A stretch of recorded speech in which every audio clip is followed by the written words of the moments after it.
আসসালামু আলাইকুম, welcome to Aman Tani craft. আজকে তোমাদের সঙ্গে একটা কথা শেয়ার করি। আমার চ্যানেলের নামটা রয়েছে আমার ছেলে আর আমার নাম দিয়ে। তো এটা আমার ইচ্ছে হয়েছিল, এই কারণে আমি আমার ছেলের নামটা দিয়েছি। আর আজকে তোমাদের সঙ্গে আবারও একটা সুন্দর ভিডিও শেয়ার করছি। আজকে আমি তোমাদের সঙ্গে শেয়ার করব বেড়াল পুতুল, ক্যাট টেডি বেয়ার। তো এর জন্য প্রথমেই সিম্পলভাবে সাদা ক্লে দিয়ে আগের ভিডিওতে পুতুল বানিয়েছিলাম যেভাবে, সেভাবেই বেড়ালের মাথাটা করেছি। আর কানগুলো একটু অন্যরকম করব। বেড়ালের কান যেরকম হয় সাধারণত একটু ত্রিকোণা টাইপের, সেরকমই করে নিচ্ছি। আর বডিটা আমি এখানে রেড কালার রাখবো। আমার বেড়ালের মাথা কিন্তু হয়ে গেছে, এবারে বডিটা আমি লাগিয়ে নিলাম। তারপরে চলো হাত, পা, বেড়ালের জামা এগুলো বানিয়ে নেওয়া যাক। এর জন্য আমি হলুদ কালারের ক্লেটা নিয়েছি। এটা আমি হাত আর পায়ের জন্য ব্যবহার করব। প্রথমে আমি হাতটা লাগিয়ে নিচ্ছি। এইভাবে ছোট ছোট করে হাতটাকে লাগিয়ে নিতে হবে, খুব বেশি বড় করলে ভালো দেখায় না। তো এবারে পায়ের দিকটা বানিয়ে নেব। তার আগে এই ছোট্ট একটা গোল বানিয়ে বেড়ালের বুকের ওখানটায় দিয়ে দিলাম, যাতে মনে হয় একটা গলায় কিছু আছে। তারপরে সাদা ক্লে দিয়ে এরকম গোল করে পা বানিয়ে দিচ্ছি। আমি পাটা এখানে গোল করেই বানালাম, কারণ দেখে মনে হবে পুতুলটা বসে আছে।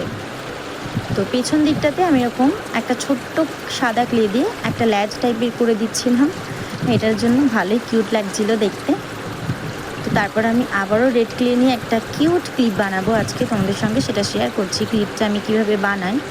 তো ফার্স্টে এইভাবে গোল গোল ক্লে দুটো নিয়েছি।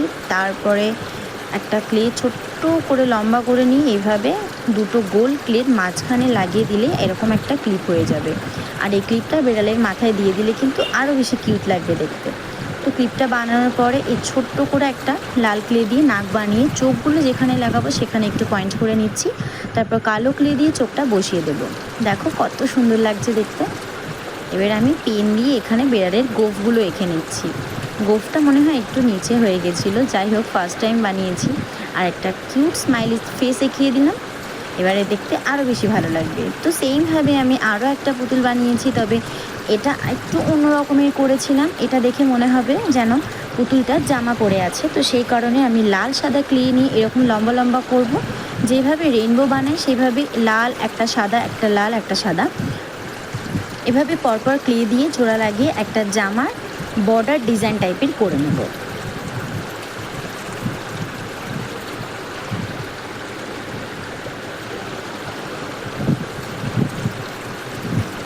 আমার এখানে জামার বর্ডারটা কিন্তু প্রায় হয়ে গেছে। এবার এই কাজটা দিয়ে একটুখানি চ্যাপ্টা করে নিয়েছি, হাতের উপরে রেখে একটু ভালো শেপ দিয়ে নেব। তারপরে বেড়ালের বডি বানানোর যে পার্টটা আমি নিয়েছিলাম, এই পার্টটার উপরে এটা আস্তে করে এভাবে লাগিয়ে দিতে হবে, তাহলেই কিন্তু কমপ্লিট হয়ে যাবে। তারপরে বেড়ালের মাথাটা দিয়ে দিলাম, দেখো সুন্দর লাগছে। এরপরে হাত বানাবো, আর হাতের উপরেও কিন্তু এইভাবে সাদা ক্লে লম্বা করে পেঁচিয়ে নিয়েছি, যাতে এটা জামার বর্ডার দেখে মনে হয় এটা হচ্ছে হাতের উপরে জামার হাতা। তো এইভাবে আমি হাতটা লাগিয়ে নিয়েছি। তারপরে আগেরটার মতো সেমভাবে পাগুলো করে নিচ্ছি। পাটা করে নেওয়ার পরে আমি এই বিড়ালটার মাথাতেও একটা সুন্দর ক্লিপ দিয়ে দেবো।